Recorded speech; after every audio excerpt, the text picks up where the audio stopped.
पैसे कम मिलते हैं. Pure term is the only policy which you should take. आपसे एक छोटी सी रिक्वेस्ट है Please, कि ये सारी टर्म्स मेरे को तो क्लियर है कि टर्म इंश्योरेंस क्या होती है, एंडोमेंट क्या होती है, यूलिप क्या होती है. थोड़ा सा एक्सप्लेन करेंगे उन लोगों को जो कि बिल्कुल ही बिगनर हैं, जिनको फर्क ही नहीं पता है टर्म इंश्योरेंस में, यानी which is meant for basically risk coverage, और एक ऐसी इंश्योरेंस में that is basically meant for investment, क्योंकि ज्यादातर वही सेल करी जाती है. जब भी कोई टर्म लाइफ के बारे में सोचता है ना, तो उसको डेथ दिखती है, which is very unfortunate, which nobody want to think.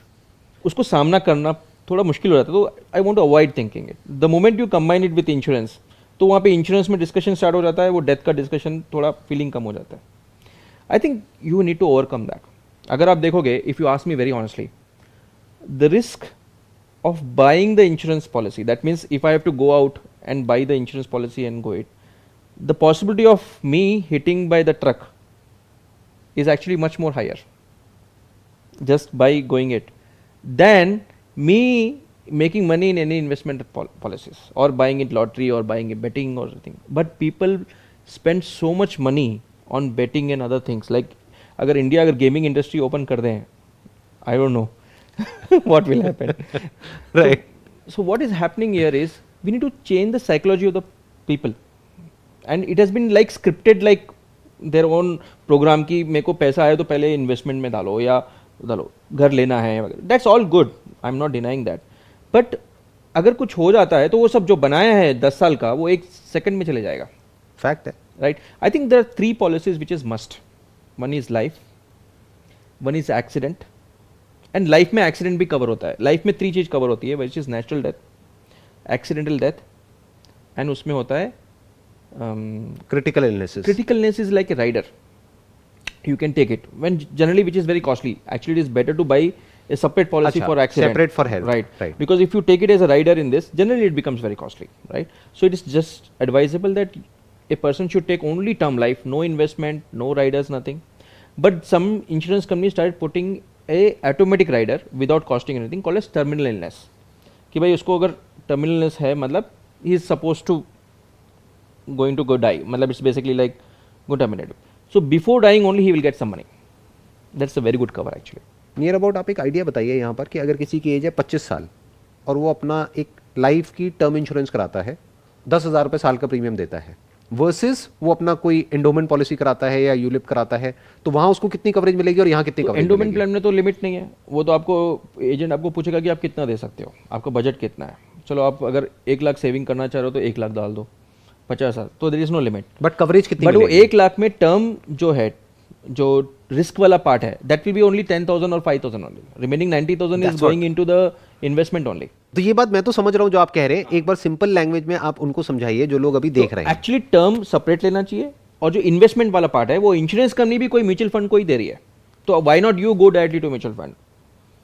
You can also try it if the age is very less directly on the stock market. Why? Because Zerodha, they're all online companies, they are also educating it very well. You can also see the news and try out your hand. There are a lot of ways if you have a risk taking ability. Otherwise you can go for some SIP which is having risk. They will give you a rating that this is risk averse or this is risk based. They'll give you what kind of risk is also associated and what kind of returns, and I think you can directly spend there. But the risk part should be only taken from insurance company, not the investment part. And I think I'm the only agent or I'm the only broker who will say that, because by doing so I'm not going to get money. I understand. Right. Yeah. So the first person who will become rich through this investment plans is the insurance broker or agent. आपका फायदा वो cell करने में है, that is basically an investment plan. लेकिन जो उस plan को ले रहा है उसका फायदा है एक रिस्क प्लान लेने में, which means कि प्योरली टर्म इंश्योरेंस ले वो. Yes. क्योंकि अगर वो 1 लाख का प्रीमियम एंडोमेंट में दे रहा है तो उसमें से भी 10,000 रुपए टर्म में जा रहा है, जहां से उसको कवरेज मिल रही है, रिस्क कवरेज, तो उसको 10,000 की कवरेज मिली, यानी 10% या 20% की कवरेज मिली. बाकी का पैसा इन्वेस्ट हो गया. तो what you are saying is कि टर्म इंश्योरेंस लो प्योरली, जहां पे प्रीमियम कम से कम जाए, जहां पे कि आपने मानो अगर आपका बजट है 1 लाख रुपए साल का, तो आपने 10,000 की टर्म इंश्योरेंस ली, जिससे कि आपको 1 करोड़ का कवरेज मिल गया, depending upon your age group. और बाकी का जो 90,000 रुपए है वो कोई इन्वेस्टमेंट, वो आपने कहीं इन्वेस्ट कर दिया, जहां पर भी आपका पैसा कम कटेगा और रिटर्न ज्यादा आएगी, और लिक्विडिटी रहेगी. Whenever I want, I can withdraw the money. That's a big point. Liquidity रहेगी, क्योंकि अगर आपने म्यूचुअल फंड में इन्वेस्ट किया तो वो पैसा आपके पास में आप जब चाहे विड्रॉ कर सकते हैं।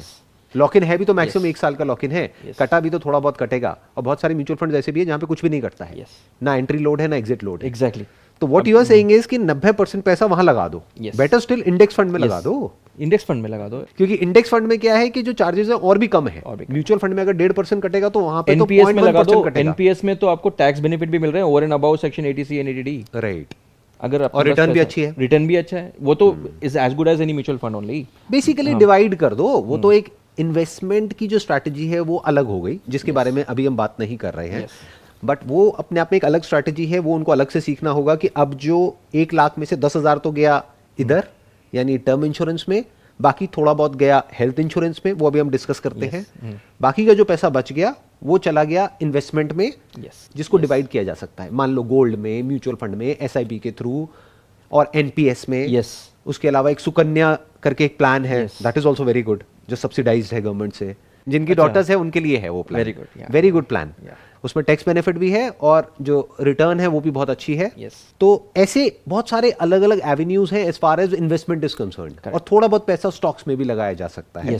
अभी उसको छोड़ देते हैं उस एस्पेक्ट को, अभी इंश्योरेंस पे वापस आते हैं। तो एक हमने बात करी टर्म इंश्योरेंस की, तो आप ये कह रहे हैं कि टर्म इंश्योरेंस ऐसी कराओ जिसमें टर्मिनल इलनेसेस कवर्ड है और प्लस डेथ कवर्ड है, कि अगर इन केस आपको कुछ हुआ तो आपकी फैमिली को एक्स अमाउंट मिल जाएगा, ताकि उनका लाइफस्टाइल खराब नहीं होगा। क्योंकि अगर आपने कोई ऐसी इंश्योरेंस कराई जहां पे कवरेज कम है, तो अगर वो पैसा मिल भी गया तो उसका कोई फायदा नहीं है। टर्म इंश्योरेंस का आई थिंक जो थंब रूल है वो ये है कि जितना भी आप कमाते हो, अगर वो पैसा जो आया वहां से, आपकी जो फैमिली है, आपकी बीवी है, बच्चे हैं, उन्होंने अगर बैंक में भी डाल दिया तो उतना उनको ब्याज आ जाएगा कि उनका लाइफस्टाइल खराब नहीं होगा। तो अगर मेरी 1 लाख इनकम है तो मुझे 1 करोड़ तो डालना ही है, ताकि 1 लाख मेरे घर पे आए। बट 1 करोड़ में 1 लाख नहीं आएगा, may be 2 crore. May be 2 crore डालना पड़ेगा। पॉइंट अभी तो रेट ऑफ इंटरेस्ट और कम हो गए हैं, 6% actually. Right, so I think 2 crore डालना पड़ेगा। 2 करोड़ डालना पड़ेगा, ताकि मेरे एटलीस्ट कुछ हुआ तो लोग फूल तो चढ़ाए फोटो पे। राइट। अगर पैसा ही नहीं छोड़ा है तो लोग फूल भी नहीं चढ़ाएंगे। फूल चढ़ाने का पैसा नहीं है। ये थोड़ा डार्क जोक हो गया, बट एनीहाउ, लेकिन I think it's goes well. कई बार ना लोगों को हिट करना पड़ता है, I think in the insurance sector मैंने देखा है कि जब तक हिट ना करो ना, किसी को डंडा ना मारो, तब तक वो चलते ही नहीं है, उनको समझ ही नहीं आती बात। ये फोटो वाला नहीं होती, हमेशा हिट होता है मेरा। अच्छा, आप बोलते हैं अपने क्लाइंट्स को कि फोटो पे हाथ चलाने के पैसे नहीं होंगे। जब हम लोग बोलते हैं ना, जब बट ये कोई मजाक नहीं है, सच है। एक्चुअल में फैमिली के पास पैसा नहीं होगा क्रिमेशन के लिए भी, अगर कहां से लाएंगे वो पैसा? अभी आई मीन कोविड के बाद देखो ना, कितने फैमिलीज ऐसे हुए हैं, मेरे को न्यूज आ रहे हैं कि the child is now school को बाहर निकाल रहे हैं because they are not having money to pay to school. Right. क्यों? क्योंकि उनके पेरेंट्स ने प्लानिंग नहीं करी। यस। क्यों? क्योंकि उनके पेरेंट्स को कभी भी ऐसी कड़वी बात किसी ने नहीं करी जो अभी हम कर रहे हैं। सबने मीठी मीठी बातें करी, अरे नहीं नहीं कुछ नहीं होगा, कुछ नहीं होगा, लेकिन हो गया ना। कुछ नहीं होगा नहीं बोलते हैं, वो बोलते हैं कि पहले तू घर में डाल, ईएमआई भर, उसके बाद कार ले, राइट, कार लेने के बाद वेकेशन का पर्सनल लोन, स्टेटस सिंबल हो गया। पहले हो गया आपका housing loan priority wise, second हो गया car loan, and then third हो गया वेकेशन पर्सनल लोन्स। उसके बाद अगर टाइम मिला तो फिर इंश्योरेंस से भी पहले आया इन्वेस्टमेंट। वो भाई इन्वेस्ट करो ना, वो भी आया टैक्स के लिए, सेक्शन 80C। राइट, हाँ। कि अगर मेरे को अभी टैक्स बचाना है, मार्च का मंथ आ गया, अब मार्च का मंथ आ गया तो क्या करें? तो गवर्नमेंट ने बोला 25,000 का अगर पॉलिसी लेंगे तो मेरा 30% टैक्स